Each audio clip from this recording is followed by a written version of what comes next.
জয় যিশু। দেখো, কেন্দুয়াদের মধ্যে যেমন মেষ, তেমনি আমি তোমাদিগকে প্রেরণ করিতেছি।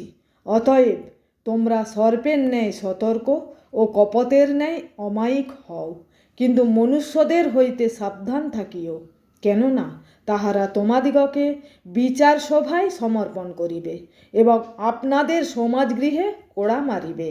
এমনকি আমার জন্য তোমরা দেশাধ্যক্ষ ও রাজাদের সম্মুখে তাহাদের ও পরজাতিগণের কাছে সাক্ষ্য দিবার জন্য নীত হইবে।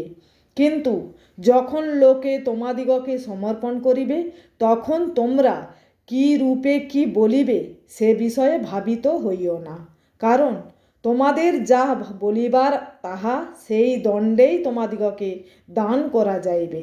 কেননা তোমরা কথা বলিবে এমন নয়, কিন্তু তোমাদের পিতার যে আত্মা তোমাদের অন্তরে কথা কহেন, তিনিই বলিবেন। আমেন।